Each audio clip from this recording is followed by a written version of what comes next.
ये बताएं आप लोग क्यों हंगामा करते रहे? क्यों आप लोग हंगामा करते रहे? क्यों हल्ला करते रहे? मैंने 1.5 से 2 घंटे की तकरीर की, आप लोग क्यों चिल्लाते रहे?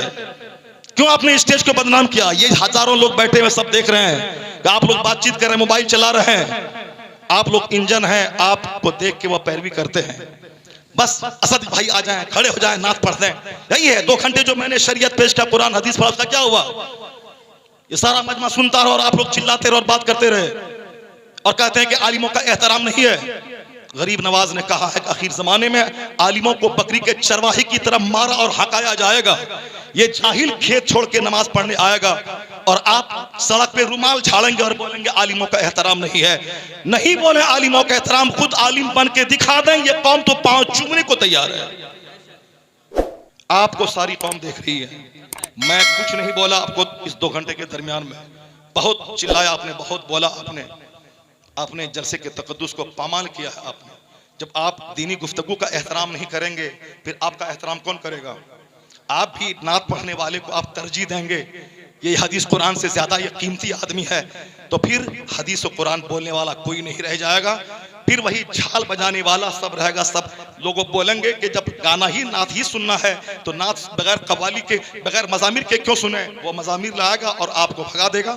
कव्वाली यहाँ होगी, कुछ दिन के बाद कव्वाली हटा दी जाएगी और बंबई से नाचने वाली लड़की आएगी, बोलेगा आप कव्वाली में मजा नहीं रहा, लड़की आएगी तब। इसीलिए उन दिनों से रोकने के लिए नात खानी 10% हो, 90% कुरान हदीस की बात होनी चाहिए।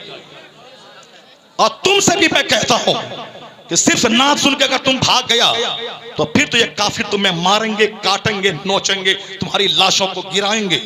यही इस्लाम सिखाता है कि गाना गाएं। अगर तुम नात सुनने के बाद भागेगा, नात सुनना जरूरी नहीं है, कुरान सुनना जरूरी है, हदीस सुनना जरूरी है, बुजुर्गों की बात सुनना जरूरी है। और जो जरूरी है उसको बोलेगा जल्दी से खत्म करें, जल्दी से असद भाई को लाएं, जल्दी से नात सुने, फिर वो होगा। यहाँ तकरीर नहीं होगी, बंबई से रंडी आएगी और नाचेगी, वो काम हो जाएगा। इसलिए बर वक्त उसको रोकना होगा, बंद करना होगा। पीलीभीत इलाके में यहाँ उर्स की मजलिस में शेख चिल्ली आया और वो तबला बजा के सिर्फ लतीफा सुना के हंसाता रहा। मैंने कहा इसके जिम्मेदार वो कॉमेडी बोलने वाला मौलवी है। जब तुम कॉमेडी बोलेगा तो पब्लिक तो बोलेगी तुझसे अच्छी कॉमेडी तो शेख चिल्ली करता है, इसीलिए शेख चिल्ली को बुलाया।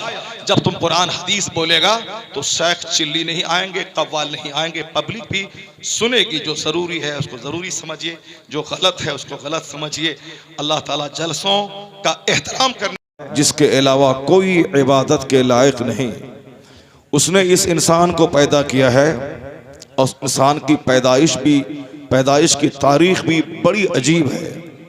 यह इंसान मिट्टी का पुतला है, यह इंसान पानी का एक कतरा है, यह इंसान मनी का एक कतरा है जिससे यह इंसान पैदा हुआ है। इंसान की तारीख बड़ी कमज़ोर है, चूँकि इंसान एक नापाक कतरे से पैदा हुआ है। अल्लाह रब्बुल इज़्ज़त को मालूम है कि इस इंसान इस ज़मीन में क्या क्या गुल खिलाएगा। जब अल्लाह ने सबसे पहले फरिश्तों को पैदा किया है, इंसान से पहले अल्लाह ने जिन्नात को पैदा किया है। फरिश्ते नूर से पैदा हुए हैं, जिन्नात आग से पैदा हुए हैं। उन जिन्नात और फरिश्तों की मौजूदगी में इस इंसान का पुतला जब तैयार होने लगा तो अल्लाह रब्बुल इज़्ज़त ने कहा फरिश्तों से कि फरिश्तों, मैं इस ज़मीन में अपना नाइब, अपना खलीफा बनाने वाला हूँ, बताओ तुम्हारी राय क्या है। फरिश्तों ने क्या कहा था? ऐसे इंसान को पैदा करेगा जो ज़मीन पे लड़ाइयाँ करेगा, जो ज़मीन पे खून रेजी करेगा। मतलब फरिश्तों ने इंसान के बारे में अगर उनको कुछ मालूमात थी या आने वाले वक्त में जो कुछ होने वाला है, जो कुछ उन्होंने समझा, तो उन्होंने अपनी राय का इजहार किया कि यह इंसान वो है जो ज़मीन में खून रेजी करेगा, लड़ाइयाँ करेगा, एक दूसरे को दबाने की कोशिश करेगा। मगर अल्लाह ने क्या कहा? फरिश्ते, मैं वह जानता हूँ जो तुम नहीं जानते हो। इन्नी अअलमु मा ला तअलमून, मैं वो जानता हूँ जो तुम नहीं जानते हो।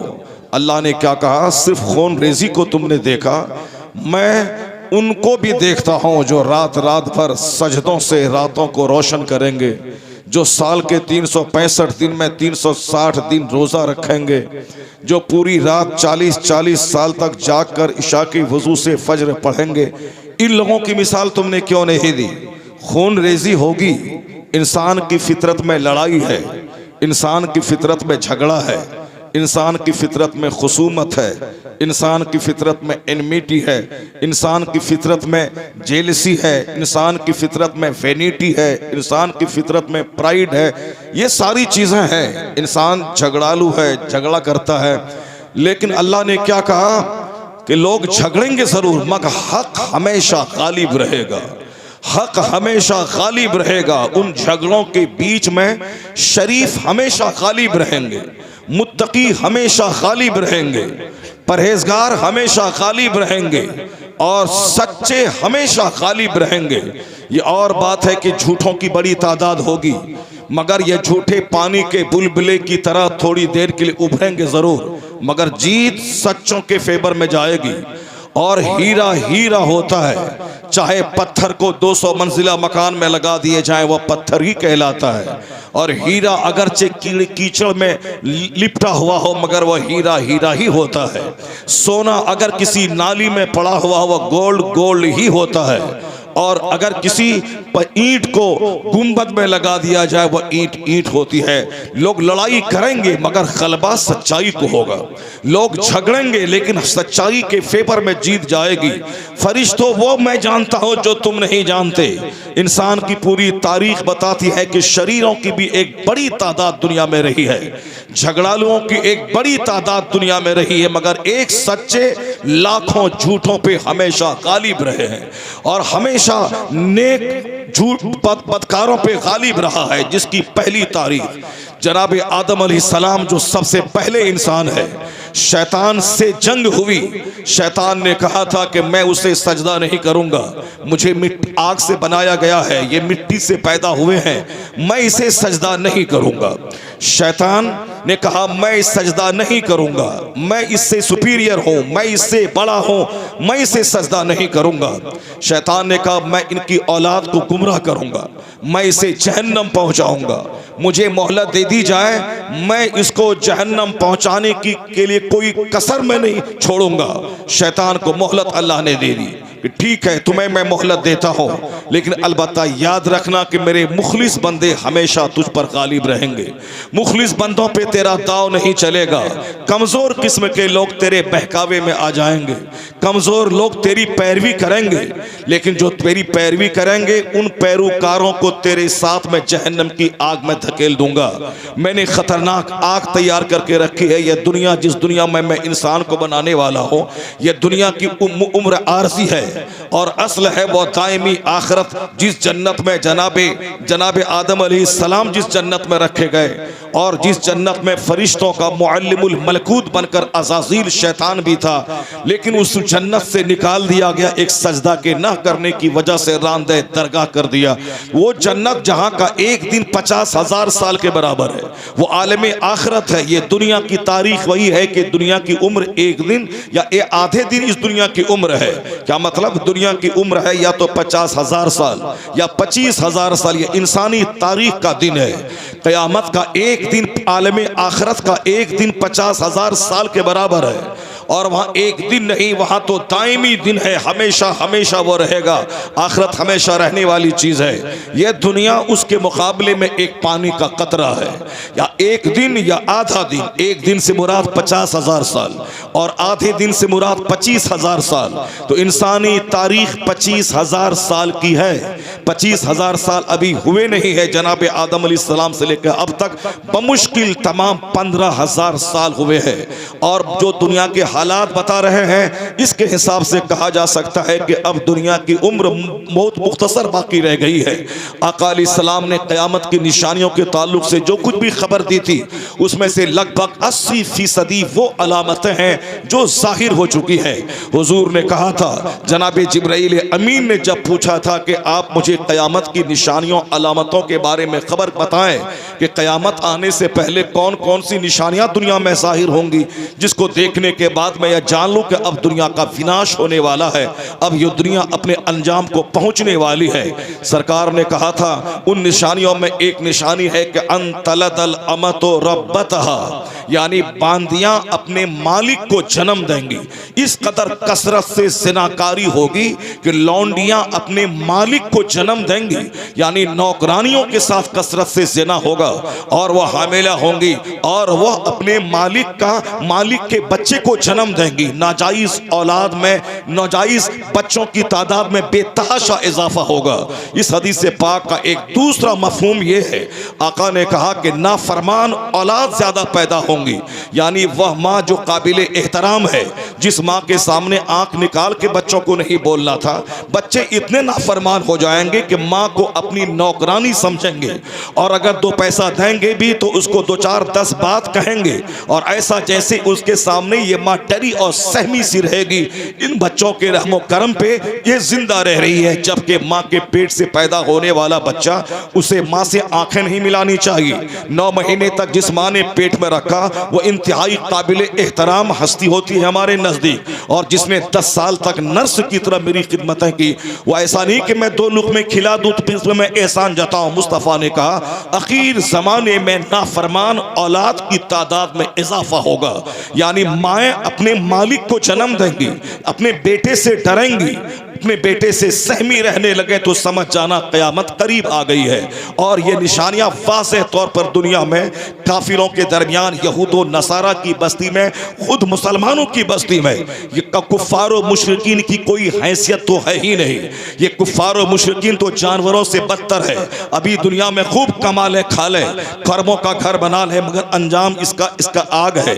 अंजाम इसका मुंह के बल घसीट कर जहन्नम की आग में डाला जाएगा। अगर मुसलमान हो विश्वास रखना पड़ेगा कि जो अल्लाह ने कहा सच कहा, जो अल्लाह का कलाम है वह सच है। अगर मुसलमान नहीं रहना चाहते हो तो इस्लाम के दामन छोड़ के काफिर बन जाओ, फिर काफिर बनो और बोल दो कि अल्लाह नहीं है, और बोलो कि क़यामत कायम नहीं होगी, और बोलो कि जन्नत का तसव्वुर गलत है, और बोल दो कि जहन्नम गलत है, और बोल दो कि दुनिया खुद से बनी है और कभी फना नहीं होगी। इन बोलने वालों के लिए कोई दलील नहीं है, वो चाहे जो चाहे सो बोले। लेकिन एक मोमिन उसी वक्त मोमिन होता है जब वह विश्वास करे कि दुनिया का खालिक अल्लाह है, वह यकीन करे कि यह दुनिया आरज़ी टेम्पररी फानी है और आखिरत दायमी है और बाकी रहने वाली है। यह दुनिया बस एक कतरा पानी के बराबर है और आखिरत मिसले समंदर के है। वह यकीन करे कि क़यामत कायम होगी। इस दुनिया में हर किए हुए का हिसाब वहाँ होगा, हर स्याह सफ़ेद का हिसाब लिया जाएगा। जो अल्लाह पानी के एक कतरे से इंसान को पैदा कर सकता है, वही अल्लाह उसे दोबारा जिंदा करके हिसाब लेने पर भी कादिर है। कल अता अलल इंसान हिनुम मिन अद-दहर लम यकुन शैअन मज़कूरा। कुरान में आया है कि एक ज़माना इंसान पर ऐसा गुजरा है, इंसान का नामो निशान तक दुनिया में नहीं था। यानी हम पैदा होने से पहले मेरी माँ को खबर न थी कि मेरे पेट में क्या है। एक औरत शादी से पहले उसे खबर नहीं होती है कि मैं बच्चा जनूंगी या मैं बांझ रहूंगी। न बाप को पता है कि मेरी कोई औलाद होगी या ना होगी।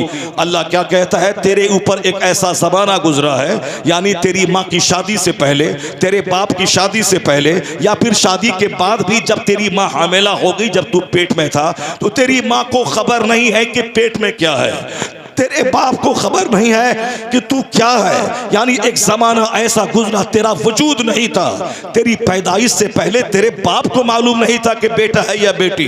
तेरी पैदाइश से पहले समाज को नहीं मालूम था कि मोहम्मद अहमद पैदा होने वाला है या कोई हिंदा पैदा होने वाली है। समाज में तेरा नामो निशान नहीं था, लेकिन अल्लाह ने एक पानी की बूंद से इतना बड़ा वजूद तेरा तैयार किया कि अब तू साहब कहला रहा है, अब तू बेटा कहला रहा है, अब तू मलका कहला रही है। जिस तरह कुछ नहीं था, अल्लाह ने एक कतरा पानी से तुझको पैदा किया, उसी तरह तुझे मौत देगा वही खुदा, और तू कब्र की मिट्टी में मिलेगा, फिर तेरा वजूद खत्म हो जाएगा।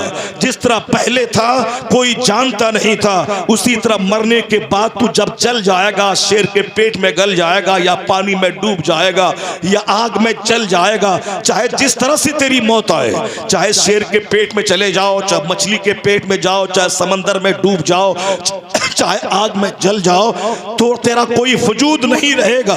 लेकिन जिस तरह पानी के कतरे से पैदा किया, उसी तरह तेरे जिस्म में एक जौहरे हयात है जो ना गलता है, जो ना सड़ता है, जो ना डूबता है, जो ना राख होता है। उसी जौहरे हयात से फिर अल्लाह तुझे पैदा करेगा और फिर अल्लाह तुझसे हिसाब लेगा। और वो अल्लाह पैदा करने पर कादिर है। कुरान में कई जगहों पे आया कि जब मैंने तुझे पानी की एक बूंद से पैदा किया है, फिर दोबारा तुम्हें जिंदा करना हमारे लिए कोई मुश्किल काम नहीं है। हमारे लिए मुश्किल काम तो वो था जब मैंने तुझको पैदा किया, जब तुझे पैदा कर दिया, जब वो मेरे लिए मुश्किल नहीं रहा, तो फिर तुझे दोबारा जिंदा करना ये मेरे लिए कौन सा मुश्किल काम है।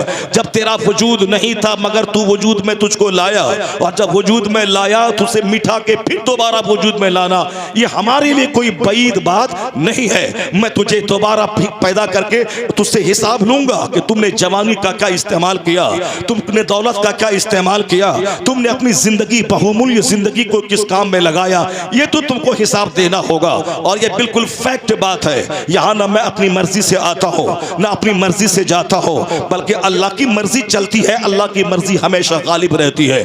मैं चाहता हूँ कि मैं खूबसूरत औलाद जनूं, मेरी औलाद पोलियोग्रस्त, अपाहिज और माजूर पैदा होती है। यह इस बात की दलील है कोई तो है जो मेरी मर्जी को चलने नहीं देता। मैं चाहता हूं कि मैं सदा खुश रहूं, मगर हर दिन खुशी का माहौल 10% होता है और 90% गम का माहौल में बंदा जीता रहता है। जिंदगी में खुशी कम मिलते हैं, अक्सर गम ही मिलता रहता है। कभी बीवी की तरफ से, कभी औलाद की तरफ से, कभी पड़ोसी की तरफ से, कभी सेहत की तरफ से, कभी दामाद की तरफ से, कभी जिल्लत और रुसवाई की तरफ से। यानी ये समझ ले कि मुसीबतों में ये बंदा घिरा है।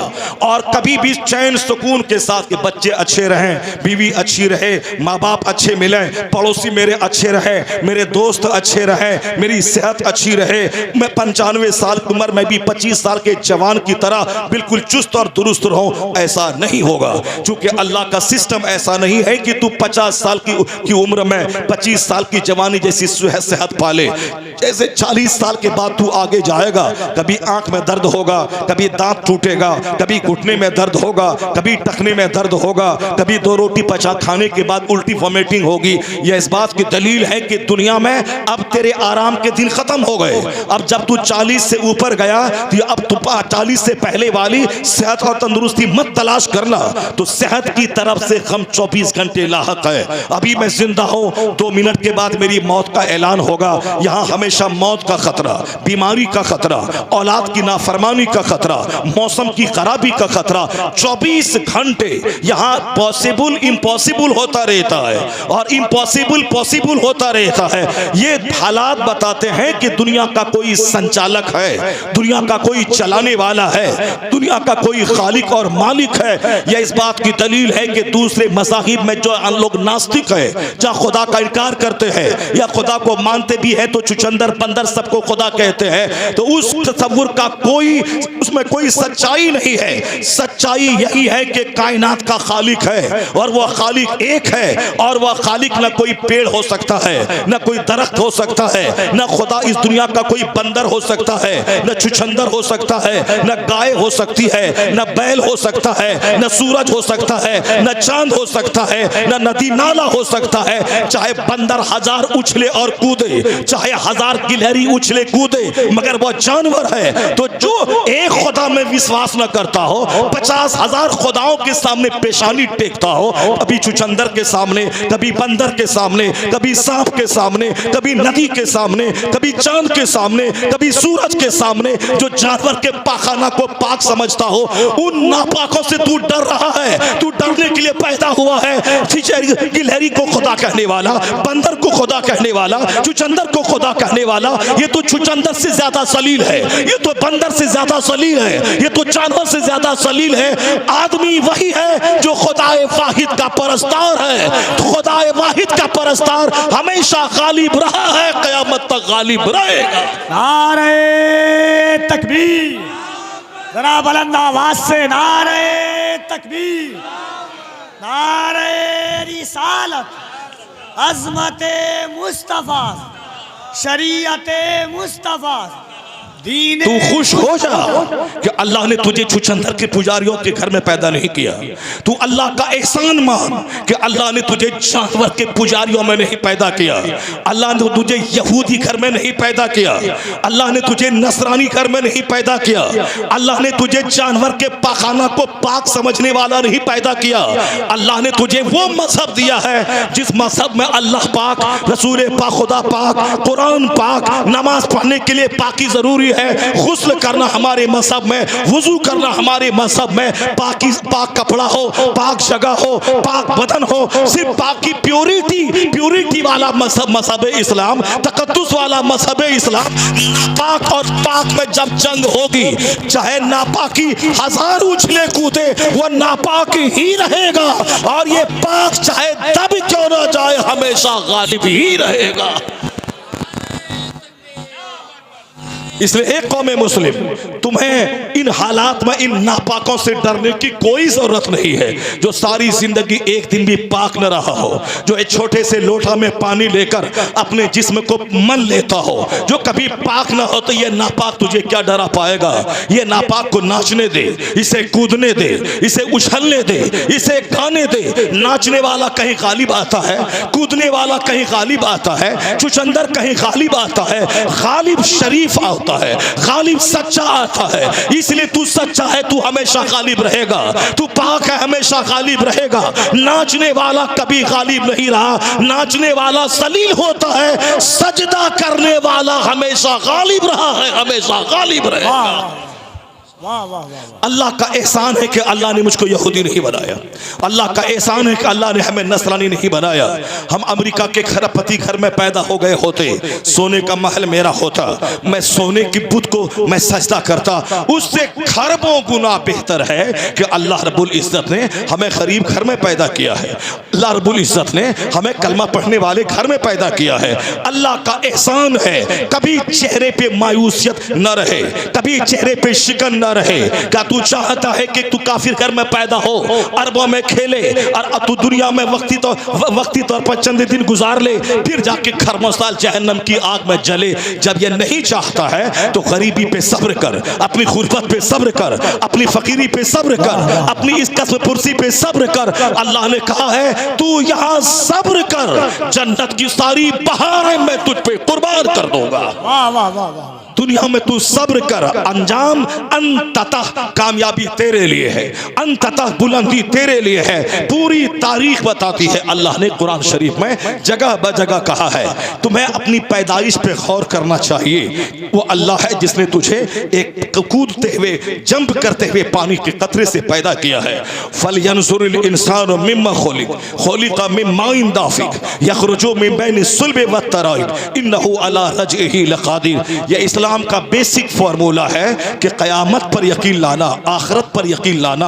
असल राहत वहाँ की है, असल नेमत वहाँ की है, असल जिंदगी का मज़ा, असल मज़ा वहाँ का है। और इसी को मुस्तफ़ा ने हमेशा अपने घर में, अपने सहाबा के दरमियान, अपनी अज़वाज मुतहरात के दरमियान हमेशा ही कहते थे, अल्लाहुम्मा ला ऐशा इल्ला ऐशुल आखिरा। इलाही, आराम नहीं है मगर आखिरत का आराम। जिसकी नज़र आखिरत पे है उसको दुनिया के तमाशों से वो घबराता नहीं है, ये नाचने कूदने से घबराता नहीं है। मेरा कुरान कहता है अगर तू तकवा के साथ जिंदगी बसर तुमने किया और तुमने अपनी जिम्मेदारी को निभाया कि मैं यहाँ पैदा हुआ हूँ खुदा की इबादत के लिए, मुझे मरने के बाद हिसाब किताब वहाँ देना है, और इस पर विश्वास नहीं करेगा तो काफिर जाओ, जैसे जीना है जी ले। अगर मोमिन है, मेरे महबूब की का तू पैरोकार है, तो विश्वास करना होगा दुनिया आरजी है, आखिरत बाकी है, और यहाँ के पल पल का हिसाब तुझे मरने के बाद देना होगा। और अगर तुमने तकवा और सब्र के साथ जिंदगी गुजारी तो दुनिया में भी इज्जत तुम्हारे लिए है, यहाँ हुकूमत तुम्हारे लिए है, सल्तनत तुम्हारे लिए है, और मर गया तो मुस्तफा की शफाअत तुम्हारे लिए है, जन्नत तुम्हारे लिए है। दोनों जहान की भलाई मुस्तफा की गुलामी में अल्लाह ने पोशीदा फरमा दिया है। इसलिए कुरान पाक के अक्सर औरात में आया है, कभी आसमान पे गौर कर, बगैर खंबे के पैदा कैसे हुआ है। कभी जमीन पे गौर कर, समंदर पे जमीन कैसे टिकी है। कभी पहाड़ पे गौर कर, ये पहाड़ खंबा बनकर जमीन को कैसे रोके हुआ है। कभी मौसम पे गौर कर, रात और दिन की तब्दीली पे गौर कर। ये सारा सिस्टम बता रहा है कि अल्लाह का निज़ाम बड़ा स्टेबल है, अल्लाह का निज़ाम बड़ा खूबसूरत है। चाहे आदमी ये बोले कि रात ही रहेगी, इनके बोलने से क्या होने वाला है, दिन तो निकल के रहेगा। चाहे इंसान बोले कि मौसम सर्द ही रहेगा, इनके बोलने से क्या होता है, मगर गर्मी का मौसम आके रहेगा, चांद निकल के रहेगा, सूरज डूब के रहेगा, दिन रात में तब्दील हो के रहेगा, रात दिन में बदल कर रहेगी। ये सारा सिस्टम बता रहा है कि दुनिया का सारा काम सुनियोजित ढंग से चल रहा है। और उसी कुदरत के सिस्टम में से एक सिस्टम यह है कि ये इंसान अशरफुल मखलूकात है, और ये इंसान अगर अल्लाह पर ईमान लाया और अल्लाह के बताए हुए मार्ग पे चला तो भले ही वक्ती तौर पर थोड़ी सी रुसवाई यहाँ हो जाए, पर दायमी इज्जत तो इसी के फेवर में है। दायमी जन्नत का मालिक तो यही होगा, इसे दायमी जन्नत में पनाह दी जाएगी। तो अल्लाह रब्बुल इज्जत ने इस सिस्टम को समझाने के लिए अपने महबूब को भेजा है। तुम्हें अगर कायनात का खालिक समझना है, मेरे मुस्तफ़ा को देख ले। अगर तुझे दुनिया का निज़ाम क्या है, मुस्तफ़ा के फरमान को सुन ले। हयात क्या है, ममात क्या है, मेरे महबूब को देख ले। इज्जत क्या है, जिल्लत क्या है, मेरे मुस्तफ़ा को देख ले। तेरी रिस्पॉन्सिबिलिटीज क्या है, तेरा दायित्व क्या है, मेरे महबूब को देख ले। अल्लाह ने अपनी दलील बनाकर अपने महबूब को भेजा ताकि मैं मुस्तफ़ा को देखूं और जिंदगी गुजारूं। और हुजूर हमेशा ही कहते थे, दुनिया में इक़्तिदार अगर तुम्हें मिलेगा, उसके लिए हिम्मत चाहिए, उसके लिए मेहनत चाहिए, उसके लिए स्ट्रगल चाहिए, उसके लिए जद्दोजहद चाहिए। मुस्तफ़ा ने यही कहा, अगर तुम मोमिन बन के रहेगा तो गालिब तो तुझे ही होना है। अगर तुम मोमिन बन के रहा, इन कुफार और मुशरिकीन पे फातेह तू बनेगा। एक कलमा पढ़ने वाले मुस्तफ़ा है, पूरी दुनिया में मोहम्मद इब्ने अब्दुल्ला तन्हा थे। जब अल्लाह ने आप पर कुरान नाजिल फरमाया तो सबसे पहले जिन लोगों ने कलमा पढ़ा उसमें से ये 4 की टीम थी। आपकी बीवी ने आप पर ईमान लाया, आपके दोस्त अबू बकर आप पर ईमान लाए, आपके चचाजाद भाई अली आप पर ईमान लाए, आपके गुलाम ज़ैद इब्न हारिसा आप पर ईमान लाए। ये 4 लोगों ने कलमा पढ़ा। अल्लाह ने क्या कहा, हबीब सब्र करना और लोगों तक इस्लाम का पैगाम पहुंचाना, और कभी इन लोगों की जबरदस्ती से मत घबराना। ये इसकी बदअमनी पे तनकीद करेगा, ये काफिर मतलाएंगे, ये काफिर तुझ पर हमला करेंगे, ये जंग करेंगे, ये कलमा पढ़ने वाले को मारेंगे, जिहाद का कलमा पढ़ने वाले को मारेंगे।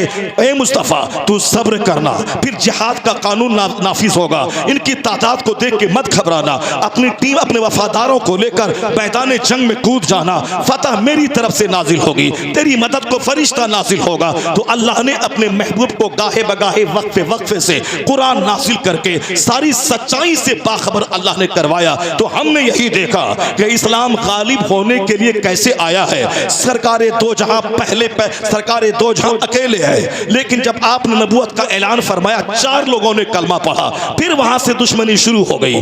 3 साल के अंदर में 40 लोगों ने कलमा पढ़ा। 3 साल का एक तवील अरसा होता है, उस तवील मुद्दत में 40 लोगों ने कलमा पढ़ा। जब लोगों को खबर हुई कि 40 लोग ईमान ले आ चुके हैं, ये हमारे बुतों को बुरा कहते हैं, ये नजरिया आखिरत पेश कर रहे हैं, ये अल्लाह वाहिद का नजरिया पेश कर रहे हैं, हमने जो 360 बुतों के सामने सजदा किया है, खाने काबा में रख दिया है, इसकी मुखालफत ये कर रहे हैं। उन लोगों ने कहा इस नए मजहब का खात्मा कर देंगे। अगर कोई मोहम्मद इब्ने अब्दुल्ला का कलमा पढ़ा हम उसे जीने नहीं देंगे। दुश्मनी शुरू हो गई वहीं से। जिस दिन मुस्तफ़ा ने कहा कि दुनिया का खुदा अल्लाह है, मैं अल्लाह का पैगंबर बन के आया हूँ, जिस तरह मैं कोहे सफा पर खड़ा हूँ, तेरे आगे के मंजर को देख रहा हूँ और पीछे भी देख रहा हूँ, उसी तरह अगर मैं तुझसे ये कह दूं कि एक फौज हमला आवर होने वाली है, क्या तुम यकीन कर लोगे? मक्का के सारे लोगों ने कहा मा जर्रबना अलैका इल्ला सिद्का, हमने सिवाय सच के आपकी जबान से आज तक कुछ नहीं सुना।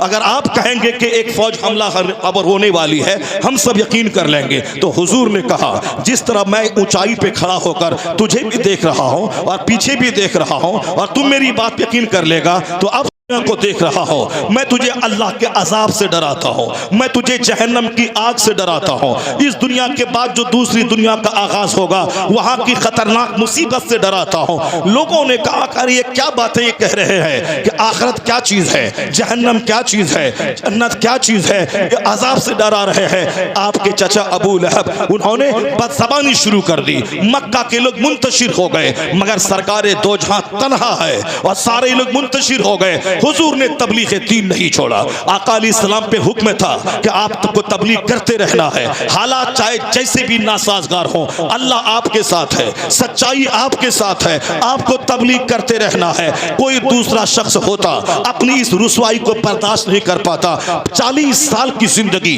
जिस समाज में मुस्तफ़ा ने इज्जत और आबरू के साथ गुजारी थी कि लोग उसे अमीन कहते थे, लोग सादिकुल वाद कहते थे, दुनिया के सच्चे सबसे सच्चे मोहम्मद अरबी है, वादे के पक्के मोहम्मद अरबी है। यहाँ तक कि 3 दिन तक एक जगह खड़ा रहना पड़े, खड़े आप रहा। मक्के वालों को बताया वादा वफाई क्या चीज होती है। मुनाफिक में 4 आदतें बुरी होती है। जब वह वादा करता है तो वादा की मुखालफत करता है, जब वह बोलता है झूठ बोलता है। मुनाफिक के खालिस की 4 अलामत है। अरबाउम मन कुन्ना फीह काना मुनाफिकन खालिसा। हुजूर फरमाते हैं जिस आदमी में ये 4 आदत हो वह पक्का मुनाफिक है। अगर एक आदत है तो मुनाफिक की एक आदत है, अगर 2 आदत है मुनाफिक की 2 आदत है। मुनाफिक का मतलब जबान पे कुछ है और दिल में कुछ है, जिसको आप अपने देहाती जबान में कह लें ये दुगलापनी, यानी जाहिर कुछ हो बातिन कुछ हो, अंदर कुछ हो बाहर कुछ हो, वो खतरनाक आदमी होता है। मुस्तफ़ा कहते हैं जिसमें 4 क्वालिटी हो पक्का मुनाफिक है वो। इज़ा हद्दसा कज़ब, जब वह बात करे तो झूठ बोले, जब बंदा बात करे झूठ बोले, प्योर मुनाफिक है वो। इज़ा आहदा गदर, जब वह वादा करे, when he makes a promise he breaks it, जब वह वादा किसी से करता है उसे तोड़ देता है। वादा ब्रेकिंग करना ये मुनाफिक की आदत होती है। जब वह बोलता है तो झूठ बोलता है। इज़ा खासमा फजर, हुजूर कहते हैं मुनाफिक जब झगड़ा करता है तो झगड़े में गाली बकता है, सामने वाले आदमी को बुरा भला कहकर उनको जलील और बेइज्जत करता है।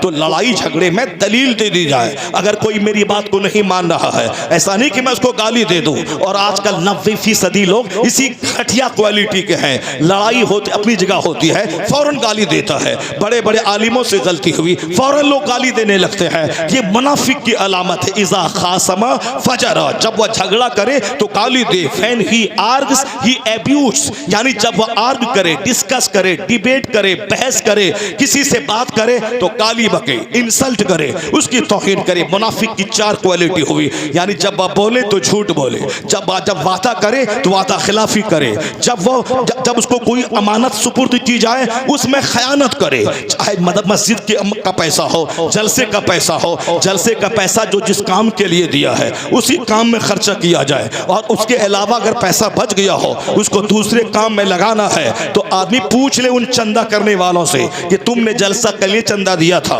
पैसा 2 लाख बच गया है, अब उसे हम मस्जिद में लगाना चाहते हैं। चंदा देने वालों से पूछना होगा, बगैर उसकी मर्जी के अगर आपने लगा दिया ये गलत काम हुआ। इज़ा तुमिना खाना, मुनाफिक की अलामत है कि when he is trusted he is interested bye something, जब किसी चीज के जरिया उसको अमानत सौंपी जाए तो वह ब्रीच इट, वह उसके साथ खयानत करता है। यानी जब अमानत रखी जाए खयानत करता है। मस्जिद का मुतवल्ली बने, मदरसे का मैनेजर बने, गांव का जिम्मेदार बने, गांव का जिम्मेदार बने, किसी ट्रस्ट का ट्रस्टी बने, तो ट्रस्ट को बहाल रखना चाहिए। ट्रस्ट का माने विश्वास को बहाल रखना चाहिए। अभी हालात देख सकते हैं, क़यामत की अलामतों में से एक अलामत यह भी है मुनाफिकों की तादाद बढ़ जाएगी, नाजायज औलाद की तादाद बढ़ जाएगी। ये क़यामत की अलामतों में से है। लोग अपनी बीवी को तलाक दे देते हैं, फिर बेइज्जती के डर से झूठ बोल जाते हैं मैंने तलाक नहीं दिया है। जाहिर सी बात है जब किसी काजी के पास फतवा मसला आएगा और वहां कोई मुकर जाएगा तलाक देने वाला, तो काजी तो बोलेगा तलाक नहीं हुई। अब वहां कोई गवाह नहीं रहेगा, काजी तो बोलेगा कि तलाक नहीं हुई, लेकिन अल्लाह के नजदीक तो तलाक हो गई। जब अल्लाह के नजदीक तलाक हो गई उसका निकाह टूट गया। जब निकाह टूट गया भले ही समाज वाला नहीं जाना, लेकिन अब तो वह बीवी उसके लिए अजनबी औरत की तरह है। उससे सोहबत करना ज़िनाए खालिस, उसके बाद जो बच्चा पैदा हो वह बिल्कुल नाजायज औलाद, और नाजायज औलाद की से भलाई की कोई उम्मीद नहीं है। जब समाज में मदरसे का अदब न रहे, मस्जिद का अदब न रहे, रहे, मौलाना का अदब ना रहे, जो दीन सिखाने वाला उसका एहतराम ना रहे, मुर्शिद का अदब ना रहे, जलसे का अदब ना रहे, बड़े बूढ़ों का अदब ना रहे, समझ जाए इसकी बुनियाद में खता है, इसकी असल में खता है। ये जब नाजायज औलाद की तादाद में इजाफा हो रहा है, बूढ़ों का मजाक उड़ाना, आलिमों का मजाक उड़ाना, जलसे का मजाक उड़ाना, मस्जिद मदरसे का मजाक उड़ाना, ये कुफारो मुशरिकीन तो अपने मंदिरों के सामने ढोल बजा रहे हैं, वहां नाच गा रहे हैं, मगर हमारे कुछ शरीर किस्म के बच्चे शादी ब्याह के मौके पर वो सारा आपा खो देते हैं और मस्जिदों के सामने ढोल बजाते हैं, मस्जिदों के सामने डीजे बजाते हैं, अजान के वक्त में डीजे बजाते हैं, जमात अंदर हो रही है मगर यहाँ डीजे बजाते हैं। अगर कोई बोले उससे लड़ जाते हैं, अगर कोई बोले हम कुछ भी करेंगे, तुम बोलने वाला कौन होता है। इस तरह के शरीरों की तादाद में इजाफा हो गया। उससे तो बेहतर वो काफिर है जो काफिर मेरी मस्जिदों के सामने डीजे बंद कर देता है, मेरी मस्जिदों के सामने ड्रामा बंद कर देता है, मस्जिदों से आगे गुजरने के बाद वो करता है। नहीं सुना आपने खड़गपुर बंगाल में आज से कई साल पहले लाखों की तादाद को संबोधित करने वाला प्राइम मिनिस्टर हिंदुस्तान का जब अजान बाजू की मस्जिद से आवाज आई, उन्होंने माइक को झुका दिया और जब तक अजान होती रही उन्होंने अपना भाषण बंद किया। भले ही उनका काम जो भी हो, उनका मिशन जो भी हो, मिशन क्या है, हम यही उम्मीद करें कि मोदी जी हमारी मस्जिद में आके नमाज पढ़ेंगे, हमारी मस्जिद में मुसल्ला बिछा देंगे, हमारी मस्जिदों में गीजर लगा देंगे, हमारी मस्जिद में कूलर लगा देंगे। वो आरएसएस के कैडर है, जब वो प्राइम मिनिस्टर की कुर्सी पर बैठे हैं, मगर वो आदमी है आरएसएस का, अपने मजहब की तबलीग कर रहा है, वो अपना काम कर रहा है। वो बता दिया कि जब मैं चाय बेचता था तो भी मैं एक पक्का हिंदू था, और जब मैं विधायक बना तो भी मैं पक्का हिंदू हूँ, और जब वह सांसद बना तो भी मैं पक्का हिंदू हूँ, और जब मैं प्राइम मिनिस्टर बना तो भी मैं पक्का हिंदू हूँ। वो जिस मजहब से बिलोंग करता है वो अपने मजहब का फॉलोवर, अपने मजहब का काम कर रहा है। जिस तरह वह पंडित जी विधायक था, वही गेरवा किस्म की लुंगी और गेरवा किस्म का हाफ कपड़ा पहनता था, लेकिन जब वह संसद भवन दिल्ली गया तो लिबास नहीं बदला, और जब वह मुख्यमंत्री की कुर्सी पर बैठा तो भी लिबास नहीं बदला। वो तो हमारा बेटा है। जब वह गरीब सड़क छाप रहता है, मौलाना के पास दिन रात रहता है और दुआएं लेता है, लेकिन जब वह थोड़ा सा किसी काबिल बन जाता है, उसी मौलाना की तौहीन करना, उसकी गिबत करना, उसकी बुराई करना इसका मशगला बन जाता है। जब तक गरीब है, नेक लोगों से दोस्ती है, जहां पैसा आया डकैतों और चोरों से दोस्ती करना शुरू किया। पहले रहता था पंजाबी कुर्ता पहनता था, पायजामा पहनता था, लेकिन थोड़ा पैसा हुआ वो वार्ड का मेंबर बन गया, पार्षद बन गया, साहब वार्ड का मेंबर बना। अब उसकी बोली बदल गई, अब मस्जिदों के खिलाफ, मदरसों के खिलाफ, आलिमों के खिलाफ। अब जब विधायक बन गया उसका लिबास और बदल गया, उसकी बोली और बदल गई। अब उसके दोस्त शराबी, उसके दोस्त होंडा, उसके दोस्त लुच्चे लफंगे, अब वह डकैतों के साथ दोस्ती कर रहा है। अगर वह दिल्ली संसद भवन पहुंच जाए, अब 5 स्टार होटल में रहना, शराब पीना। मैंने बरेली शरीफ के उर्स रज़मी के मौके पर कहा था, आपको शिकायत है इस पंडित जी से, ये हमारे मदरसे के खिलाफ मुहिम चला रहा है, तो आप क्या उम्मीद करते हैं ये आरएसएस का लीडर ये आपके मदरसे में आके कालीन बिछा देगा, आपके बच्चों का कुरान शरीफ बांट देगा, आपके मदरसे में तनख्वाह बढ़ा देगा, आपके बच्चों की आके खिदमत करेगा। वो जिस मजहब से बिलोंग करता है वो अपने मजहब का वफादार, जब वह एक महंत था तो भी था, जब वह संसद भवन पहुंचा न जबान बदली न लिबास बदला, और जब मुख्यमंत्री की कुर्सी पे बैठा न उसकी जबान बदली न उसका लिबास बदला। वो अपने मिशन का हमदर्द मुखलिस है, उस मिशन का काम कर रहा है, वो आरएसएस का लीडर है, अपना काम कर रहा है। कम से कम अगर आपका ज़मीर जिंदा है, उस पंडित जी से सबक हासिल कीजिए, उस मोदी जी से सबक हासिल कीजिए कि आप जब करीब रहते हैं तो नमाजी रहते हैं, मालदार हुए तो बेनमाजी हो जाते हैं, आप जब छोटे पद पे होते हैं तो आलिमों से राब्ता रहता है, और जब बड़े पद पे चले जाते हैं लिबास भी बदल जाता है, अंदाज बदल जाता है, फिर कोटे पे हाजिरी देना और शराब के नशे में धुत रहना ये आपका मामूल बन जाता है, आप बदल जाते हैं। इन पंडित जी से सबक हासिल कीजिए। जब वह नहीं बदला, न जबान बदली, न लिबास बदला, न मिशन बदला, तो तुम भी कसम खा ले कि गरीब रहेंगे मोहम्मदी बन के रहेंगे, मालदार रहेंगे मोहम्मदी बन के रहेंगे, मेरा लिबास इस्लामी होगा, मेरी बोली इस्लामी होगी, मैं गरीब रहूंगा तो भी मोमिन रहूंगा, अरबा में खेलूंगा तो भी मोमिन रहूंगा। अगर ऐसा हो गया तो हर महाज पे कामयाब तू होगा। अल्लाह का वादा है, तू मोमिन बन जा, हुकूमत तेरे लिए है, जन्नत वहां तेरे लिए।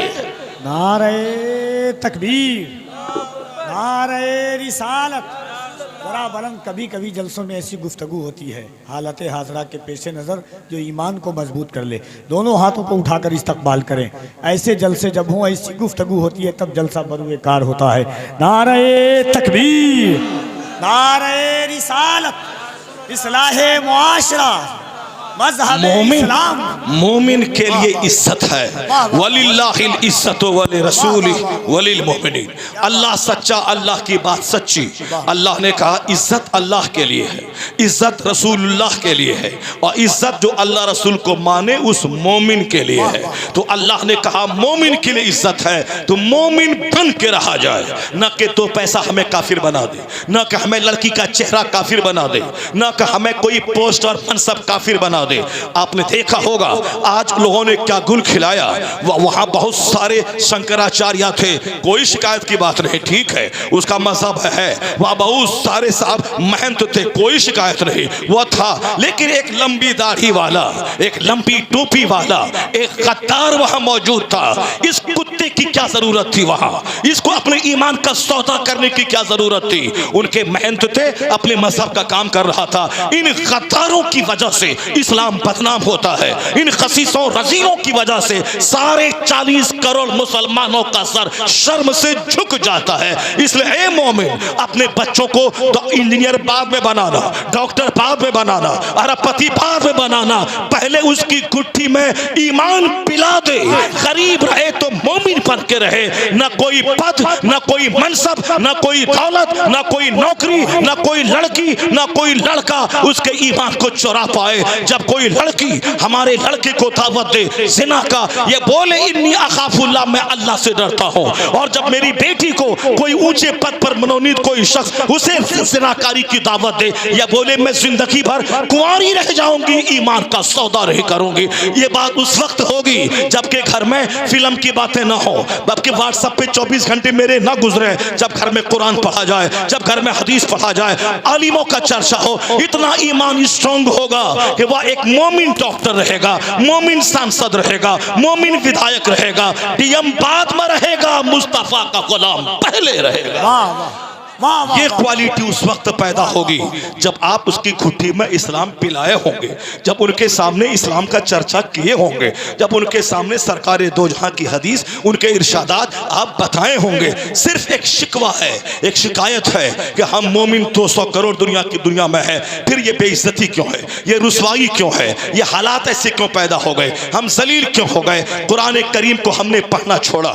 इसलिए इस तरह के वसवसात मेरे दिमाग में आने लगे, इस तरह के हमने देखना शुरू किया। वो दिन देखा है जिस दिन मुस्तफा को लोगों ने गालियां दी, सरकार पे पत्थरों की बारिश कर दी। किस पर? जो हाथ का इशारा कर दें तो डूबा सूरज पलट आए, जो इशारा कर दें तो चांद के 2 टुकड़े हो जाए, जो इशारा कर दें तो पत्थर कलमा पढ़े।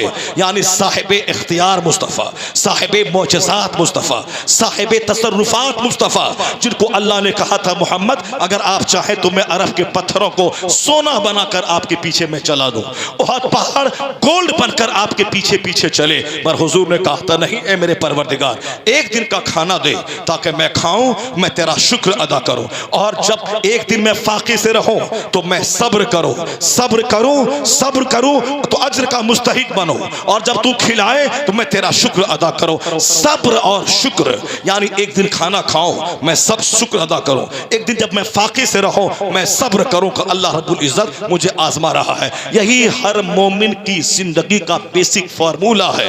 जब अल्लाह आजमाइशों में मोमिन को डाल दे, यानी दुश्मनों को इनके ऊपर हावी कर दे, इनके घर में फाका हो जाए, इन पर मौत तारी कर दे, इनके बाल बच्चे बीमार हो जाए, ये ट्रायल से मोमिन गुजरता है। मोमिन ऑल फॉल नहीं बकेगा कि अल्लाह ने ऐसा क्यों कर दिया, अल्लाह ने वैसा क्यों कर दिया, अल्लाह ने ऐसा क्यों कर दिया। मोमिन खामोश रहता है।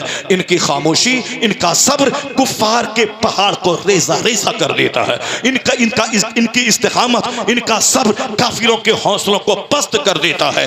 इसलिए खामोशी में बड़ी ताकत है, खामोशी में बड़ा रहस्य है, सब्र में बड़ी ताकत है। और फिर जो बात की जबान ना मानता हो, उन शरीरों को लात की जबान चाहिए। उसके लिए 24 घंटे जिहाद का जज्बा मोमिन के सीने में परवान चढ़ता रहे। यह नमाज जिहाद का पैगाम देती है, यह रोजा 30 दिन तक भूखा प्यासा रह करके हमें अंदरूनी तौर पर मजबूत बनाता बताता है। ये हज का सिस्टम 50 लाख फौज अभी अरफात में है, 2 घंटे के बाद मुजदलफा में है, फिर 2 घंटे के बाद मीना में है, फिर 2 घंटे के बाद मक्का में है, फिर 2 घंटे के बाद वापस मीना में है। ये 50 लाख की टुकड़ी जो अभी मुजदलफा, अभी अरफात, अभी मुजदलफा, अभी मीना, अभी मक्का, फिर वापस मीना, ये क्या चीज है? ये जिहाद की ट्रेनिंग है। तुम्हें एक लिबास में रहना है, एक रंग में रहना है, एक हालत में रहना है। ना कोई दुनिया की दौलत की लालच तेरे लिबास को बदल पाए, ना तेरी बोली बदल पाए। तो अब तू यहाँ एक लिबास में है, बगैर सिली चादर, बगैर सिली लुंगी। तो इसी तरह मोहम्मदी फौज बन के रहना। यहाँ से वापस जाने के बाद शेख और पठान की जंग में मत लग जाना। यहाँ से वापस जाने के बाद अंसारी और जुलाहे की जंग में मत लग जाना। यहाँ से वापस जाने के बाद अरब और अजम की जंग में मत पड़ जाना। अगर तू आपस में लड़ाई करेगा कमजोर हो जाएगा। आपस में लड़ेगा तो तेरी हैबत जो काफिर के दिल में है वो हैबत निकल जाएगी। तू तो ताकतवर है, तू तो बलवान है। तो बलवान आदमी आपस में नहीं लड़ता है। 4 भाई शीशा पिलाई हुई दीवार की तरह रहता है। एक मस्जिद में अमीर गरीब, काले गोरे, मालदार भिखारी सब एक साथ खड़े होते हैं। हज के मौके पर अमीर गरीब, अमरीकी और बरतानवी वह सारे एक लिबास में, एक नारा, एक बैनर के तले रहते हैं। सबकी जबान पे एक स्लोगन होता है, लब्बैक अल्लाहुम्मा लब्बैक, लब्बैक ला शरीक लक लब्बैक। एक लिबास होता है, एक बगैर सिली चादर, बगैर सिली लुंगी। क्या मतलब? अरफात में रहे तब तक एक रंग में रंगे रहे और वहां से लौट के अपने घर आ जाए। ये जोलाहा है, ये नदाफ है, ये साफी है, ये फकीर है, ये शेख है, ये पठान है, ये पोलिया है, ये सुरजापुरी है, ये पठान है, ये शेख है, ये उत्तर प्रदेश का है, ये बिहार का है, हम गुजराती हैं, ये मराठी है, हम अरबी हैं, ये अजमी है, ये अजमी क्या जाने इस्लाम क्या चीज़ है, हम अरबी हैं। अरब में इस्लाम का सूरज चमका, हमसे बड़ा मजबूत मुसलमान कौन होगा? इस तरह से आपस में तेरी हवा निकल जाएगी, तू कमजोर हो जाएगा। अगर तू 1 लाख भी रहेगा, आपस में टूटा रहा तो 10 आदमी मिलके चुन चुन के सबको मार डालेगा। एक मजबूत कौम हो, खैर उम्मा तुम हो, मजबूत कौम तुम हो। अल्लाह को ताकतवर मोमिन पसंद है। अल मोमिनुल कवीजो खैरु व अहब्बु इलल्लाह ताला मिन अल मोमिन ज़ईफ। ताकतवर मोमिन अल्लाह को पसंद है बनिस्बत कमजोर मोमिन के। ताकतवर मोमिन मक्का से लेकर अरफात तक 17 किलोमीटर दूर पैदल चलेगा। ताकतवर मोमिन अरफात से लेकर मुजदलफा 1 घंटे में पहुंच जाएगा और कमजोर बस पे बैठने वाला वह 10 घंटे के बाद पहुंचेगा और तू 1 घंटे में पहुंच जाएगा। और हर कदम पे 6 लाख 6 करोड़ नेकियां तेरे नामे आमाल में लिखी जाएंगी। आला हजरत ने कदम को गिना है, मक्का से अरफात तक कितने हजार कदम होते हैं और हर कदम के बदले में 6 करोड़ नेकियां। आला हजरत ने लिखा है 78 खरब 76 अरब, इतने करोड़, इतने लाख नेकियां उसको मिलेंगी जो मक्का से पैदल अरफात हज करने के लिए जाएगा। तो इतनी नेकियां उसके नामे अमाल में लिखी जाएंगी। तो कमजोर आदमी जो 10 कदम चले गुटखा खाकर, बीड़ी पीकर, सिगरेट पीकर और साहब क्या है कि गुनाह करके, सजदा ना करके जो अंदर से खोखला हो जाएगा, वो तो 10 कदम चलने के बाद सीना पकड़ के बैठ जाएगा। दुश्मन गांव पे हमला करेगा, बहनों की आबरू लूट के चला जाएगा। क्योंकि मेरे पास ताकत ही नहीं कि मैं उसका डेना तोड़ दूं, मैं उसके हाथ को तोड़ दूं, मैं उसकी गर्दन काट दूं। जो मेरी माँ बहन बेटी की आबरू पे बुरी निगाह डाले, मैं जिंदा रह के क्या करूं? पहले मैं उसकी गर्दन काट दूं। गर्दन काटने के लिए ताकत चाहिए, उसके सामने चिल्लाने के लिए ताकत चाहिए, उसको मरूब करने के लिए ताकत चाहिए। और जो खुद दो चार मिनट बोले और उसकी आवाज बंद हो जाए, जो खुद 2-4 कदम चले सीना पकड़ के बैठ जाए, जो 10 मीटर आगे चले वह घुटना पकड़ के बैठ जाए। इसलिए मुस्तफा ने कहा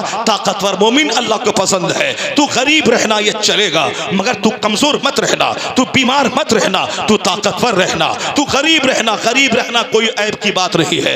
बड़े बड़े बुजुर्गान दीन गरीब रहे, अंबिया कराम गरीब रहे, उनके घर में एक दिन का खाने की रोटी नहीं मिलती थी, कई दिन का फाका होता था। खुद दुनिया के खजाने का मालिक मुस्तफा जब अपने घर में दाखिल होते और अपनी बीवियों से कहते घर में खाने को कुछ है, और जब जवाब मिलता कि खाने के लिए कुछ नहीं है, तो हुजूर ये नहीं कहते कि या अल्लाह मैं तेरे सारे पैगंबर का सरदार, मैं तेरा महबूब, मैं बहुत बड़ा तेरा चहीता, मेरे घर में खाने की रोटी नहीं है। नहीं, मुस्तफा ये कहते थे मरहबा शायर सालिहीन, यानी मरहबा ये अलामत नेकों की है। जब वह घर में आए तो घर में खाने को कुछ ना मिले, ये सालिहीन की अलामत है। गरीब रहना ऐब की बात नहीं है। हराम के पैसे से मालदार बनना, हराम के पैसे से मकान बनाना, हराम के पैसे से गाड़ी खरीदना, हराम के पैसे से मॉल बनाना, हराम के पैसे से वुडलैंड का जूता पहनना, हराम के पैसे से ब्रांडेड कंपनी का कपड़ा पहनना, जब तक यह कपड़ा रहेगा एक एक धागा उस पर लानत बरसाएगा।